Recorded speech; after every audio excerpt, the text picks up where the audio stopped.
சாய்ராம் வணக்கம். நம்முடைய சத்குரு யாத்திராவுடைய ஷீரடி தரிசன பயணத்துல இன்னைக்கு பார்க்கக்கூடிய கோயில் வந்து சனி சிங்னாப்பூர்னு சொல்லுவாங்க. சனி சிங்னாப்பூர் வந்து சனீஸ்வருடைய பரிகார ஸ்தலம். இது சனி சிங்னாப்பூர் இங்க இருக்கக்கூடிய சனீஸ்வரருக்கு வந்து மூலஸ்தானத்துக்கு கதவு இல்லாத ஒரு கோவில்னு சொல்லுவாங்க. பெரும்பாலும் எல்லா கோவிலும் நவகிரக காட்சியா கொடுப்பாங்க. ஆனா இங்க இருக்கக்கூடிய சனீஸ்வரர் வந்து ஒரு கருத்து நிறத்து பாறைக்கல்லா வந்து இந்த இடத்துல காட்சி கொடுக்குறாரு. இததான் சனீஸ்வரா வந்து இங்க இருக்கக்கூடிய வந்து வணங்குறாங்க. இது ஒரு பரிகார ஸ்தலம். இது சனி பயிற்சி யாராருக்கெல்லாம் நடக்குதோ இந்த மண்ணை மிதிக்கும் போது அவங்களுக்கு வந்து இது மூலமா ஒரு நிவர்த்தி கிடைக்குதுன்றது ஒரு நம்பிக்கை. அது இல்லாம இந்த ஊரை வந்து சனீஸ்வரர் வந்து ஆட்சி செய்யறதுனால இங்க இருக்கக்கூடிய கிராமங்களுக்கு கதவு இல்லாத ஒரு ஊருன்னு சொல்லுவாங்க இது சனி சிங்னாப்பூர். அதே மாதிரி இங்க இருக்கக்கூடிய கடைகளுக்கெல்லாம் பாத்தீங்கன்னா கூட கதவே இருக்காது. எல்லா கடைகளும் வந்து அப்படியே திறந்துதான் வச்சிருப்பாங்க. இப்போ சனி சிங்னாப்பூருக்கு வந்திருக்கீங்க. இந்த எண்ணெய் வாங்கினவங்க சுவாமி கிட்ட ஒரு பேசின் வச்சிருப்பாங்க. அந்த பேசின்ல ஓபன் பண்ணி அந்த எண்ணெயை ஊத்திட்டீங்கன்னா அது சுவாமியோட உச்சியில வந்து அபிஷேகம் நடக்கும். அதை நீங்க வந்து அந்த ஏர் பம்ப் மூலமா அது அபிஷேகம் நடக்கும். அதை நீங்க பார்க்கலாம். சனீஸ்வருடைய பரிகார ஸ்தலம் சனி சிங்னாப்பூருக்கு வந்திருக்கீங்க. போயிட்டு வாங்க.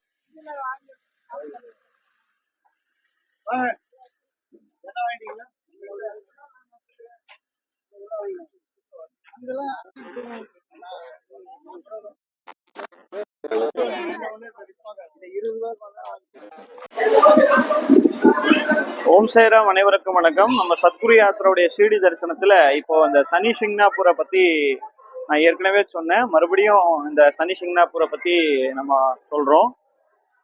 இந்த சனி சிங்னாப்பூர் வந்து நடுவுல தான், அதாவது சமீபத்துல வந்து கோவிலை வந்து ஒரு ரெனிவேஷன் பண்ணாங்க. ஒரு புது வழியை வந்து ஏற்படுத்தினாங்க. ஒரு பேஸ்மெண்ட் மாதிரி போட்டு அந்த பேஸ்மெண்ட்ல வழியில தரிசனத்துக்காக பக்தர்களை வந்து அனுப்புனாங்க. அதுதான் இப்ப பாத்துக்கிட்டீங்க. முன்னாடி வந்து இந்த ரோட கிராஸ் பண்ணி போனோம். ஆனா இப்போ ரோடுக்கு நடுவுல அந்த பேஸ்மெண்ட்லயே வந்து ஒரு வழி ஏற்படுத்தி ரோடுக்கு கீழே இந்த தரிசனத்தை வந்து போறதுக்காக ஒரு கியூ ஒன்று ஃபார்ம் பண்ணியிருக்காங்க. அதான் நீங்க பாத்துக்கிட்டு இருக்கீங்க.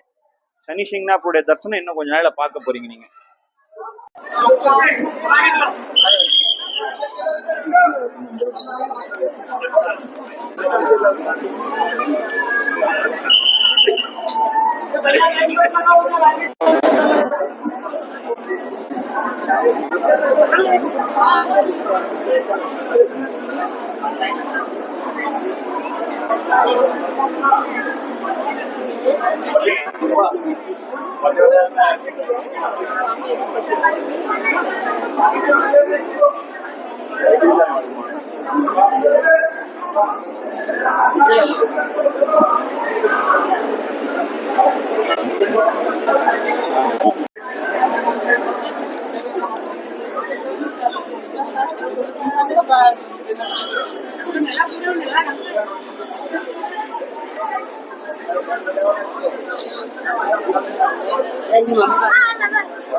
Ôi.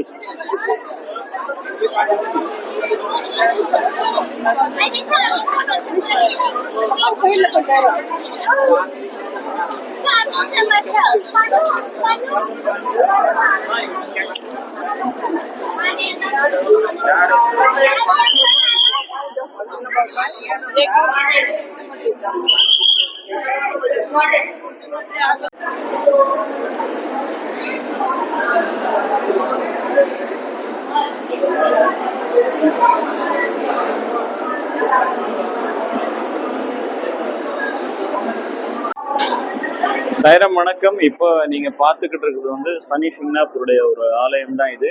இது மகாராஷ்டிரா மாநிலத்தில் இருக்கக்கூடிய ஒரு ஆலயம். இது சனி சிங்னாப்பூர் ஷீரடியில இருந்து ஒரு 75 கிலோமீட்டர் தொலைவில் இருக்கக்கூடிய ஒரு கோவில் தான் இந்த கோவில். ரொம்ப ஒரு அற்புதமான ஒரு கோவில், ஒரு பரிகார ஸ்தலம். இது சனி பரிகார ஸ்தலம்னு சொல்லுவாங்க. சரீஸ்வருடைய பரிகார ஸ்தலம் இது. இப்ப லைவா நீங்க அதை பார்த்துக்கிட்டு இருக்கீங்க. இவருக்கு வந்து இந்த பக்தர்கள் கொண்டு வர எண்ணெய் வந்து இங்க அபிஷேகமா வந்து செய்யலாம். மேல அங்க இருந்து ஊத்துறவங்க வந்து பாத்தீங்கன்னா அது கட்டணம் வந்து சிறப்பு கட்டணத்தின் மூலமா அவங்க வந்து போயிட்டு இருக்காங்க. அதே மாதிரி எண்ணெய் ஊத்துறவங்க கீழே தனி ஒரு கியூ இருக்கு, பொது வரிசை. அது எல்லாருமே அந்த ஒரு பேசின் மாதிரி வச்சிருக்காங்க. அந்த பேசின்ல நம்ம கொண்டு வந்த எண்ணெயை ஊத்திட்டாங்கன்னா ஏர் பம்ப் மூலமா சனீஸ்வரருக்கு வந்து அபிஷேகம் நடக்கும். இது மகாராஷ்டிரா மாநிலத்தில் இருக்கக்கூடிய சனி சிங்னாப்பூர். அதான் நீங்க பாத்துக்கிட்டு. நன்றி, வணக்கம். நாங்க வந்து தஞ்சாவூர் மாவட்டம். நாங்க 6-7 பேர் வந்திருக்கோம். ரமேஷ் அண்ணா நல்லா கூட்டிட்டு போனாங்க சென்னையில இருந்து. அவ்வளோ சாப்பாடு சூப்பரா இருந்துச்சு. இந்த மாதிரி சாப்பாடு நாங்க பார்த்தது இல்லை. கோயில் தரிசனம், அந்தந்த கோயிலுக்கு அந்தந்த பரிகாரம் எப்படி எப்படின்னு சொன்னாங்க. சீரடி சாய்பாபா எல்லாம் காமிச்சாங்க. 2 நாள் அங்கே ரூம் போட்டாங்க. ரூம்லாம் ரொம்ப நல்லா இருந்துச்சு. ஃபுட்டு சூப்பரா கொடுத்தாங்க. எல்லா கடைக்கும் கூட்டிட்டு போனாங்க. ஜாமான் ஜெட்லாம் நல்லா வாங்கி கொடுத்தாங்க. ரொம்ப நல்லா இருந்துச்சு. எங்களுக்கு ரொம்ப அன்போட நல்லா எங்களுக்கு கவனிச்சாங்க. இனிமே நாங்க எப்போ வந்தாலும் இந்த ரமேஷ் அண்ணனோட தான் நாங்க வருவோம். நன்றிமா. நம்ம சத்குரு யாத்ரா மூலமா நீங்க ஷிரடி தரிசனம் வந்தீங்க. நன்றி, வணக்கம்மா. நீங்க இப்ப வந்து காசிக்கு போட்டீங்கன்னா எங்களை கூப்பிட்டு மறக்காம. கண்டிப்பா உங்க கார்டு எங்களுக்கு வேணும். நாங்க 10-15 பேர் எங்க வீட்டுல இருக்கிறோம். காசி யாத்திரை பண்றோம், அறுபடை வீடு தரிசனம் பண்றோம், நாங்க உண்மையில சொல்றேன்னா அந்த கோயில இருந்து போய் சொல்ல மாட்டோம்.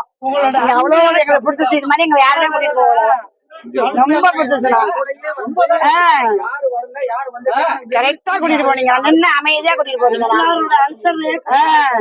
இவ்வளவு பொறுமையா யாருமே இருந்ததே இல்லை. நாங்க ஒரு ஏஜென்ட் இது மாதிரி பொறுமையா இருக்கணும். நல்லது இருக்கு. ஒரு கோவப்படாம ஒரு அன்பா பெற்ற பிள்ளை மாதிரி எங்களை அதாவது நீங்க மறுபடியும் நம்ம சத்குரு யாத்திரால நடக்கக்கூடிய பயணத்துல வந்து நீங்க கலந்துக்கணும். உங்களுடைய ஆதரவும் எப்பவும் சத்குரு யாத்திராவும் இருக்கணும். பாபாவுடைய ஆசீர்வாதமும் கடவுளுடைய ஆசீர்வாதம் எல்லாமும் உங்களுக்கும் கிடைக்கணும் அப்படின்றத நம்ம சத்குரு யாத்திரா மூலமா பதிவு பண்றேன். நன்றி, வணக்கம்.